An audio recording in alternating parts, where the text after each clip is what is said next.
സ്വർണ്ണക്കൊള്ളക്കേസിലെ പ്രതി ഉണ്ണികൃഷ്ണൻ പോറ്റിയും മുഖ്യമന്ത്രിയും ഒരുമിച്ചുള്ള AI ചിത്രം ഉപയോഗിച്ച് പച്ച നുണ പ്രചരിപ്പിക്കുകയാണ് കോൺഗ്രസ്. മുഖ്യമന്ത്രിയും ഉണ്ണികൃഷ്ണൻ പോറ്റിയും പങ്കെടുത്ത ഒരു ചടങ്ങിന്റെ വീഡിയോ നമ്മൾ കണ്ടതാണ്. ആ വീഡിയോയിൽ കണ്ടതിനപ്പുറം മറ്റൊന്നും ആ ചടങ്ങിൽ നടന്നിട്ടില്ല.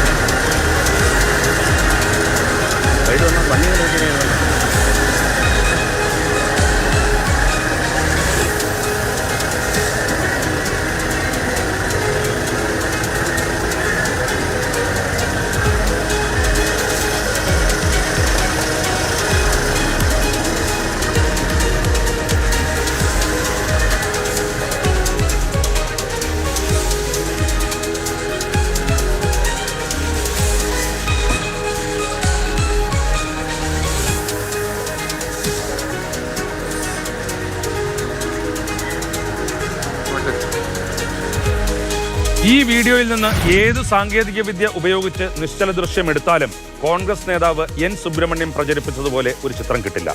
പകൽ പോലെ ഇത് വ്യക്തമായിട്ടും പ്രചരിപ്പിച്ചത് വ്യാജ AI ചിത്രമാണെന്ന് ബോധ്യമുണ്ടായിട്ടും അതിൽ ഉറച്ചു നിൽക്കുകയാണ് കോൺഗ്രസും സുബ്രഹ്മണ്യനും. ആ ഫുൾ വീഡിയോ പുറത്തു വിട്ടാൽ ഞാൻ ആദ്യം ഡിലീറ്റ് ചെയ്യപ്പെട്ട ആ വിഷ്വൽസ് ആ വീഡിയോയിലുണ്ട്. അതായത് ആ മുഖ്യമന്ത്രി ഉണ്ണികൃഷ്ണൻ പോറ്റിയുടെ ചെവിക്ക് പിടിച്ചു നിൽക്കുന്ന ചിത്രം ഒറിജിനലാണെന്നാണ് ഇപ്പോഴും. ചെവിക്ക് പിടിക്കുന്നില്ല, വളരെ കുറെ കൂടി ക്ലോസ് ആയി സംസാരിക്കുന്ന ചിത്രം, കുറെ കൂടി സംസാരിക്കുന്ന ഫോട്ടാണ് ഇത്. ഞാൻ ചോദിക്കുന്നത്, മുഖ്യമന്ത്രിയുടെ പരിപാടികളൊക്കെ PRD കവർ ചെയ്യുന്നുണ്ട്. ആ PRD കയ്യിൽ മുഖ്യമന്ത്രി ഇറങ്ങുന്നത് മുതൽ മുഖ്യമന്ത്രി വണ്ടിയിൽ കയറുന്നത് വരെ ഉള്ള എല്ലാ വിഷ്വൽസും ഉണ്ടാവും. എഡിറ്റ് ചെയ്യാതെ കിട്ടിയാൽ അതിനകത്ത് ഈ പടം പുറത്തു വിടണം. ഒന്നുമില്ല, അത് പുറത്തു വിടുന്നില്ലെങ്കിൽ PRDക്ക് ഞാൻ വിവരാവകാശ നിയമപ്രകാരം ഇപ്പം പരാതി കൊടുക്കാൻ പോവുകയാണ്. എനിക്ക് ആ വിഷ്വൽസ് വേണം. സുബ്രഹ്മണ്യൻ പ്രചരിപ്പിച്ചത് AI ചിത്രമാണെന്ന് ഏത് കൊച്ചുകുട്ടിക്കും മനസ്സിലാകും. അത് അബദ്ധം സംഭവിച്ചതാണെങ്കിൽ തുറന്നു പറയാമായിരുന്നു. അത് ഒറിജിനൽ ചിത്രമാണെന്ന് വാദിക്കുന്നതിലൂടെ സുബ്രഹ്മണ്യൻ ഒരു നുണ സത്യമാണെന്ന് സ്ഥാപിക്കാൻ വെറുതെ ശ്രമം നടത്തുകയാണ്.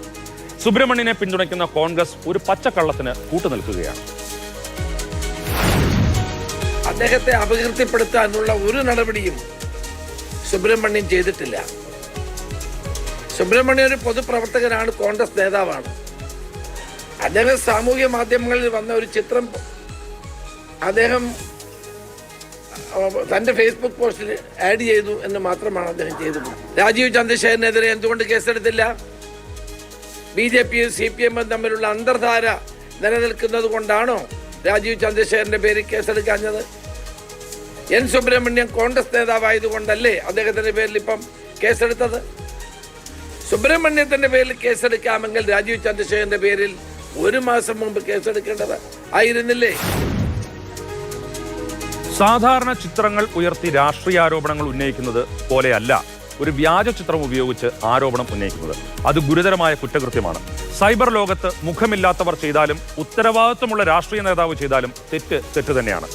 സോഷ്യൽ മീഡിയയിലെ വ്യാജ പ്രൊഫൈലുകൾ ചെയ്യുന്ന പണിയാണ് കോൺഗ്രസിന്റെ നേതാവായ N സുബ്രഹ്മണ്യൻ ചെയ്തത്.